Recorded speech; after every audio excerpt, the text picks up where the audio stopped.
Hello, I'm Kongjian Yu. I'm a professor at Peking University, and also I'm a founder and president of Turenscape. If you define landscape architecture as a profession that deals with land, with plants, with water, and with people, then I was born landscape architect. Since very young, I was maybe 4, 6 years old. I followed my father. My father was a very good, skillful watchman or water watcher. Each village have several water watchers. They have to take care of each paddies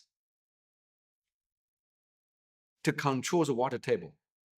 Because during the dry season, you have to make sure that each paddy get enough water. But water is very precious. Water is very meager resources during the dry season. So my father know how to manage it to without any drip of water and to irrigate each paddy and know how to control the timing. This experience make me understand how water can be recycled, can be used wisely. Minimal water resources to allow the whole village to get enough water, just enough water, no waste. And to make sure that not one paddy will get dry, So how subtle, you see, how subtle 1 millimeter, centimeter difference can have a disastrous result. Because one paddy cannot get enough irrigation, the crop will die. And one family will not get enough food. So how subtle is the topography and water management can influence people's survival. And that's the beauty also. You have to understand this, the difference. So from the very early time, I was able to understand the scale, the subtleness of topography, and water can only flow along the contour. During the monsoon season, we are all excited because the fish come to the pond, fish come to the rice paddy, fish come to the doorways. That's the time we caught fish. We are so excited about that. And I remember that there's one day during the monsoon flood, I fell into the river, fell into the creek. You will think I'm going to drown, but actually I survived because the river, the creek was covered with all willows, reeds. So I survived. I saved myself by grabbing the willow, by grabbing the trees, and come back to the land. Now, this experience make me understand that why water should come with the land, why trees should be grown in the river, why we need a pond to hold water, to adapt to the season, adapt to the changing climate. That make me understand the importance of water, to regulate water, how to design water, how to make water green and blue together. This survival experience make me understand how can we make landscape safer, more beautiful, more productive. In 1980s, another kind of fundamental change happened to my village. The creek, the pond, the ditches become concrete. the government, the local government was able to afford concrete, cement, to pave, to build the flood wall along the creek. And suddenly, there was no willow in the river, because we believe that at that time, people believe that if you grow willow in the river, you will increase the flood, the destruction force of flood. So the willow, the tree being cut, my village paradise changed, become less fish or even no fish, become concretized, become concrete.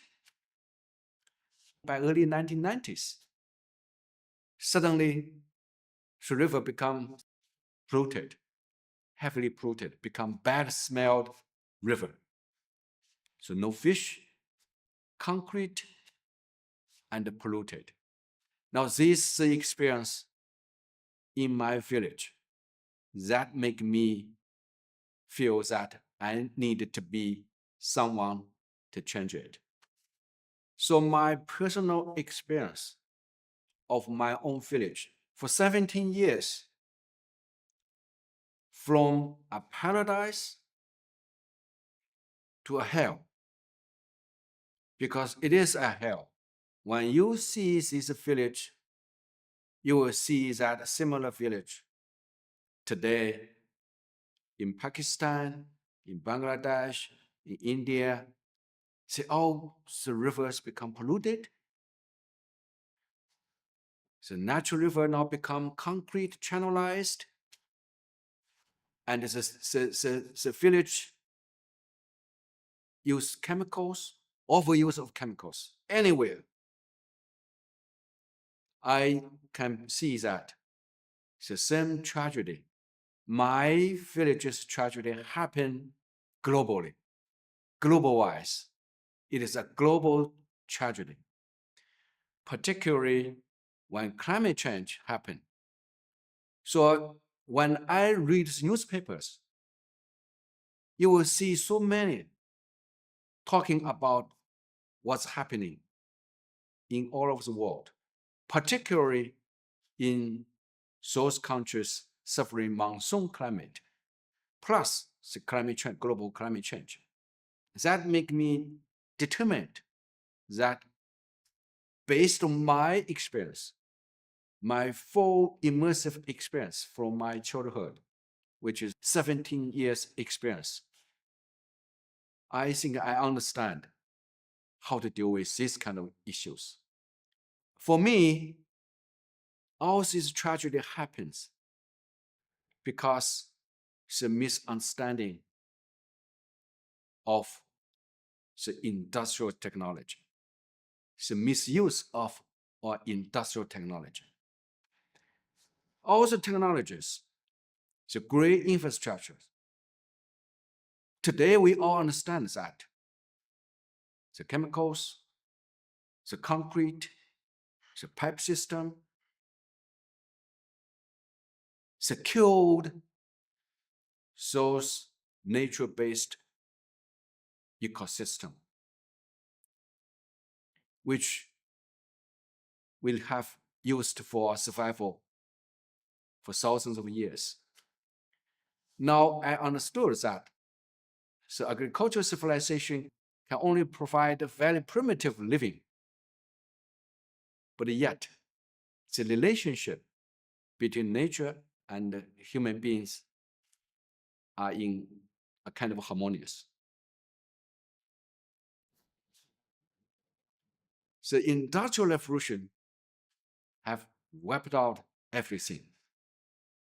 We trust that the technology can solve the problem of flood control, of insect, of agricultural productivity, and of fertilizer. But that's a mistake. All the tragedy happened simply because we ignore the nature, the ecosystem, the nature's ecosystem, and also the long-term human and nature reaction that create a nature-based culture and a nature ecosystem. That's agricultural heritage. Ignoring the agricultural heritage and being destroyed by the overwhelming globalized industrial technology creates this kind of tragedy. It's an unsustainable environment. This pointed me to a new road. Now, this new road is to integrate heritage, the 1,000 years nature-based cultural heritage, and this our modern understanding of ecosystem. By combining them together, we can able to develop a new kind of technology. This technology is nature-based, ecological technology. And this kind of technology will help us to build a new infrastructure, which is a nature-based ecological infrastructure. Now that is the landscape. Now that is the power of the profession of the landscape architecture.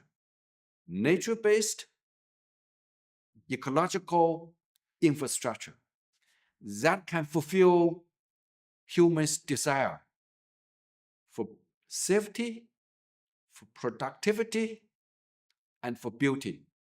Meanwhile, save our nature, for human beings to be able to live in harmony with nature. Again, so from primitive, nature-based agricultural technology to the destructive industrial technology to today's ecological, civilized, nature-based technology.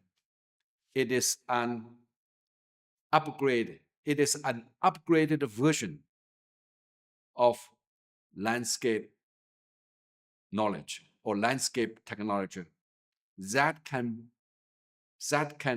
bring human being to another civilization, which is the ecological civilization.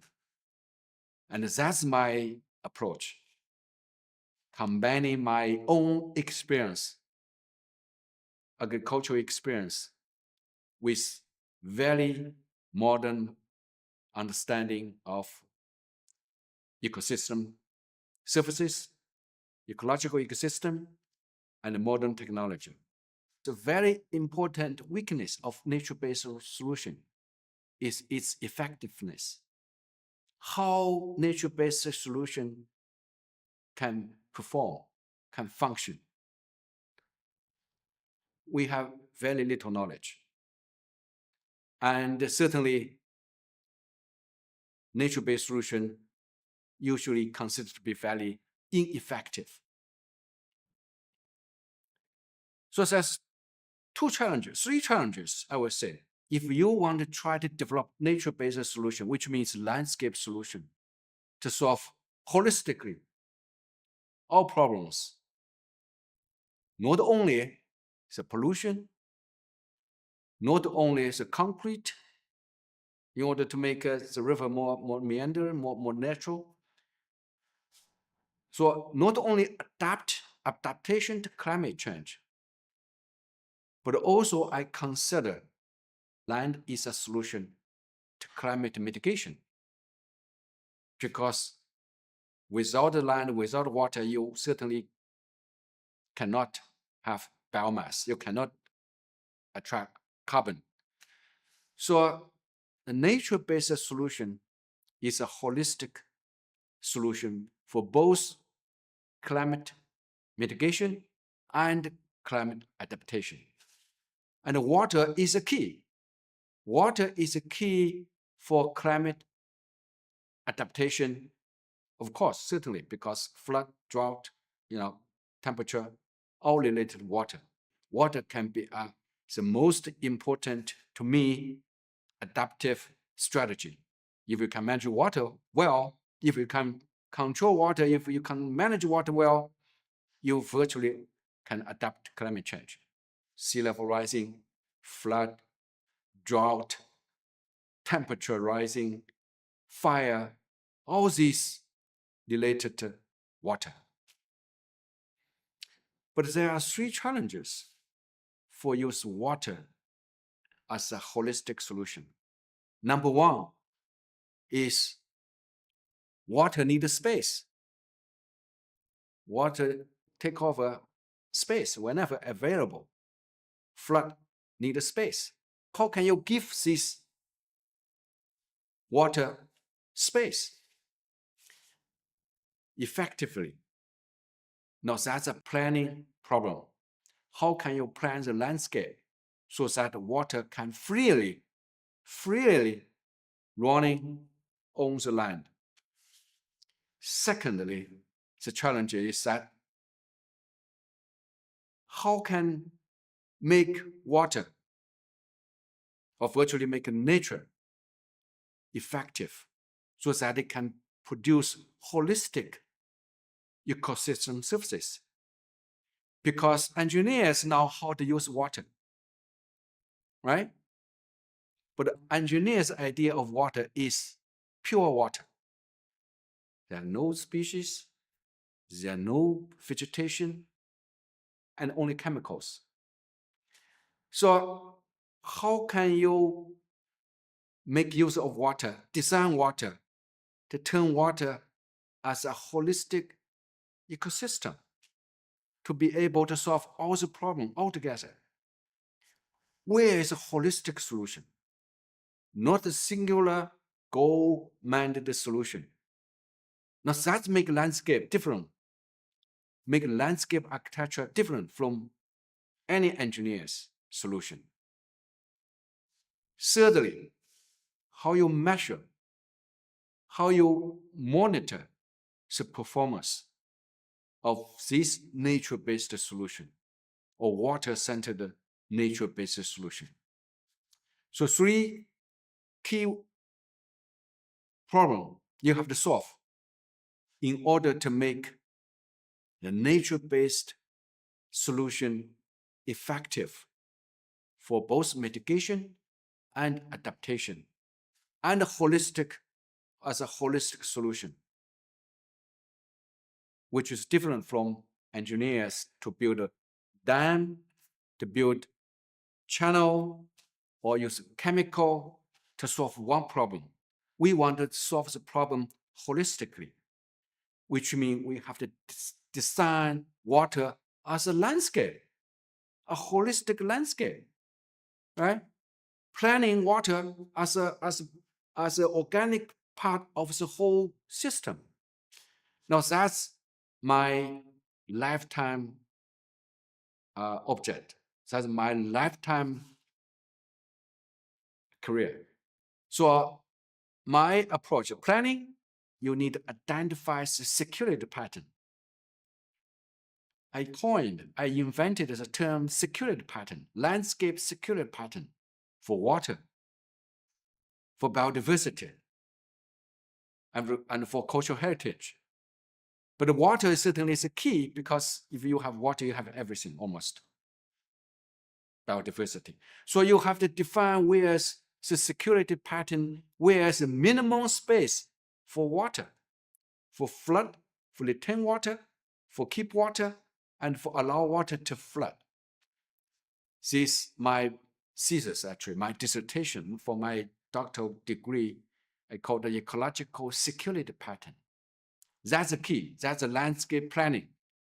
You're planning the space for water first, and then consider the building the city.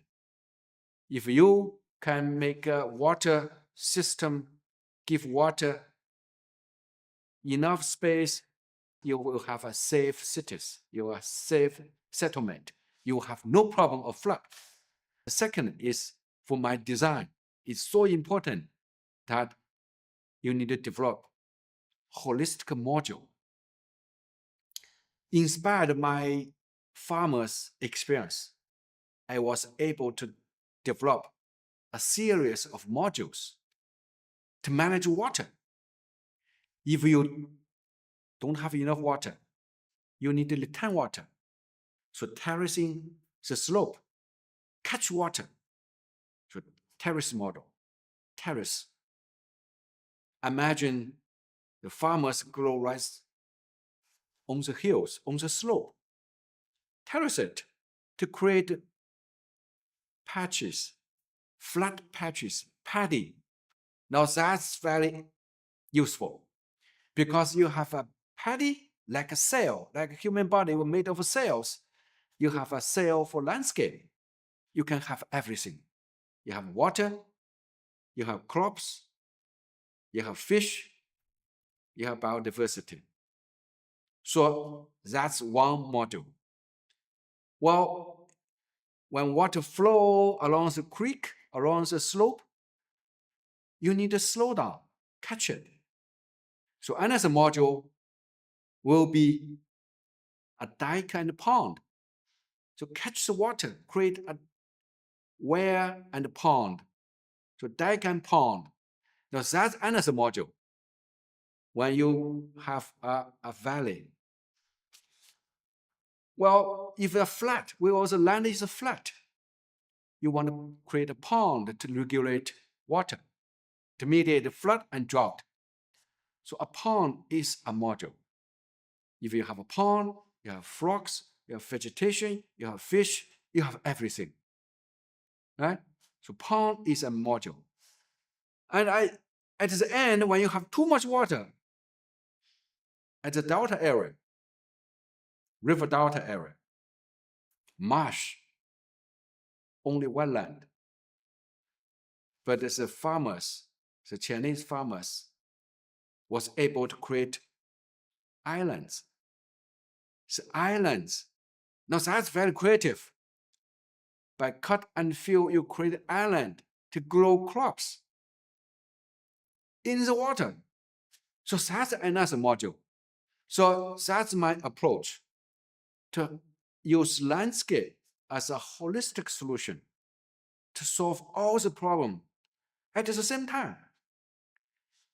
Today's solution is still very narrow-minded, single-minded.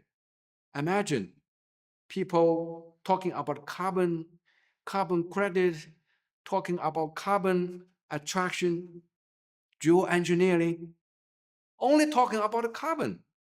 So I was able to, based on my holistic experience, based on my immersive experience as a farmer,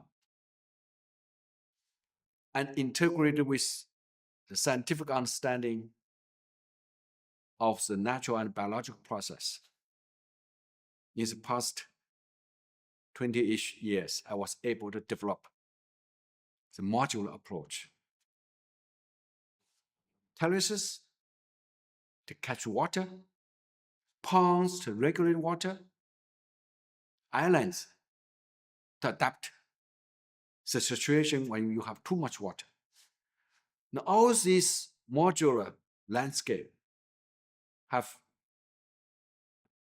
holistic benefit for regulating water, for enhancing biodiversity, and also for mediating water contamination.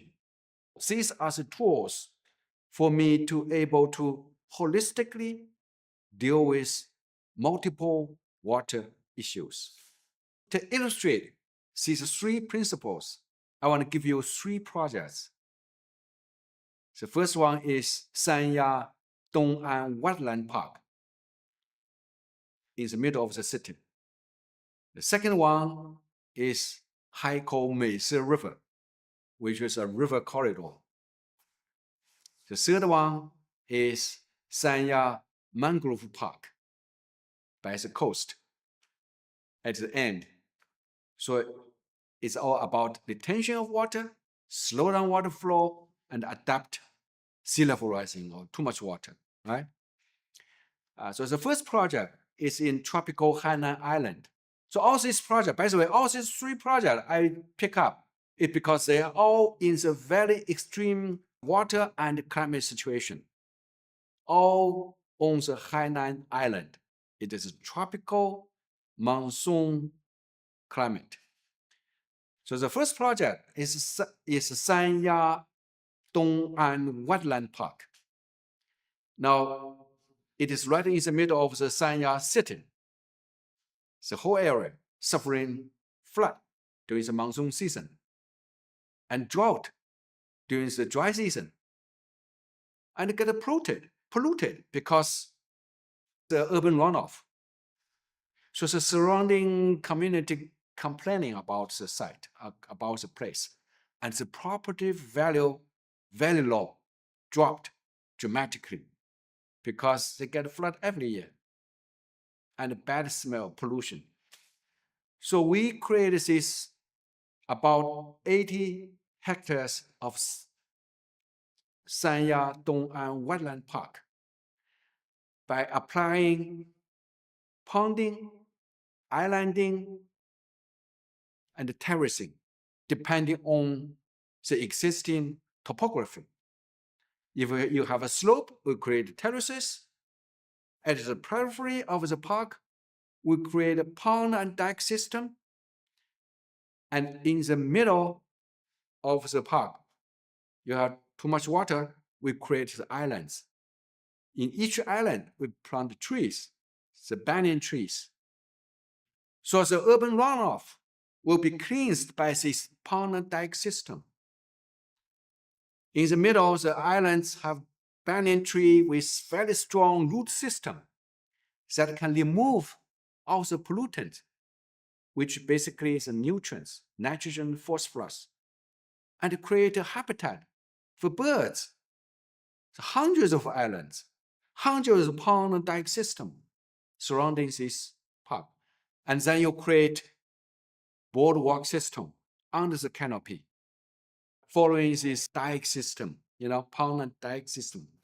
And above the canopy, you create skywalk, allow 200-year flood to flood the whole park. Yet you still can walk above the canopy. That's only taken 1 year to finish because it's so simple. Cut and fill, create pond, dike, island, terraces, plant trees, beautiful park. Established in just 2 years. 1 year to build, 2 years, 3 years get matured, now become an oasis right in the middle of the city. The property value surrounding this park have increased 400%. 400%.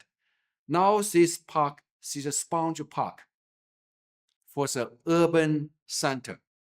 And this urban center now become a CBD for Sanya city.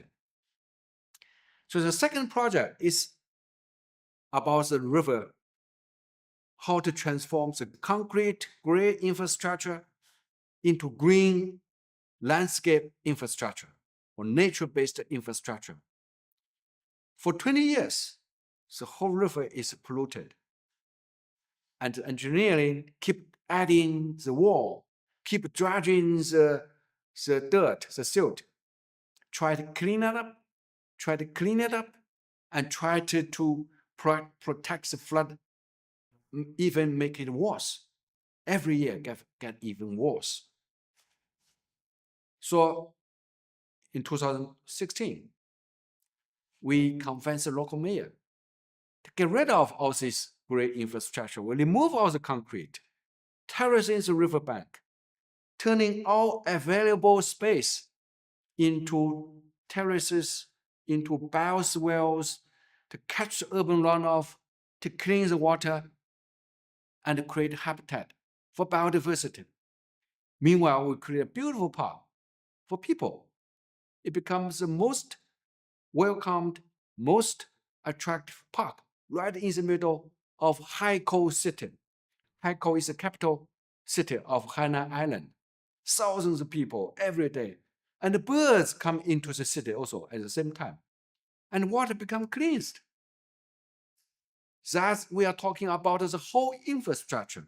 It's about 20 kilometers long infrastructure, now totally been transformed into green infrastructure. Removed all the concrete all being removed and become a holistic, natural infrastructure, provide all kind of ecosystem services, cleansing water, adapt to climate change, adapt to flood, and also recovering the habitat for biodiversity, and also become the public space, the most welcomed public space. The third project is about sea level rising, about climate change. The climate change means heavier storm, higher surge. In 2015, there was a flood wall, there was a sea wall under construction, almost finished. And I was called by the Minister of China's Rural and Urban Construction to find a better solution. So because the minister knew me that I'm an ecological guy, I'm a landscape that based on ecology. So I was called in to fix the problem. I was successfully convinced the local mayor to stop the wall, to stop building the wall, which is very high wall, block all the views, try to keep the city from getting flooded, from being affected by the surge. We actually demolished the seawall. The strong seawall being demolished. We recycle the concrete and create this curvilinear, this finger-type island system to slow down the water flow, to slow down the surge, to reduce the destructive force of nature, basically to tame the surge of the sea wave, and allows the mangrove to grow. And just in 2 years, we'll see that the mangrove grow very fast because we create an ecotone where the salt water and the fresh water meet. And that become a very favorite habitat for mangrove to flourish. So now this place become a beautiful park for people, a very safe habitat for birds because you have isolated island system also, and certainly become a climate resilient example how we can combat sea level rising. Not only just by building concrete seawall, actually you can create landscapes, breathing, living seawall. Now these are 3 examples. We have built over 1,000 projects like that. Because in all these projects, you create abundance of biomass, carbon attraction, right? So these are just examples of my over 1,000 projects in more than 200 cities in China and beyond, in other parts of the world also. And that, I think, is a way to solve the problem, today's problem, global problem, climate problem, to think big. And water is the key. Water is the key for all these projects. To retain water, to slow down water flow, to give water more space, to embrace it. So when we're talking about this profession of landscape architecture, I think this profession is the only profession that can solve the problem, multiple problems at once, because we are dealing with the ecosystem systematically, holistically. It is a designed nature, it's a designed ecosystem. If we can fix the water on the land, or if we can keep the water on the land by landscape, by retaining water, by slow down water, by giving water more space, we can recover, or we can restore a sponge planet. Now that's why today I'm thinking that biggest course, the biggest for landscape architecture, the biggest mission for landscape architecture is the creation of sponge planet. From sponge farm, which is my farm, and sponge city, which is your city, and to the water, to sponge watershed, which is regional sponge, a watershed. And eventually we can create a sponge planet. Now that can solve the problem of sea level rising here in New York or in Boston by control water in Amazon or in Yangtze River or in Mississippi River. You cannot control sea level rising here in New York by building wall. You can only control sea level rising by keeping the water in Mississippi Valley or in Amazon forest or in Yangtze River basin. Now that's the landscape. That's the earthscape. We have to fix it. If we have the same investment or even less, even a quarter of the investment we allocated today for carbon, for the new technology, for whatever the geotechnology, solution, we have wasted 20 years talking about carbon trading, carbon credit. If we use these 20 years, we already have fixed the problem, I would say. And then reduce the sea level rising by 40%. We already done that in 20 years. The same amount of investment. And based on my experience, it's not so difficult. In the past 300 years, we already transformed 80% of the global surface. Why don't we transform again? Use today's technology, but based on nature. Make wise use of nature.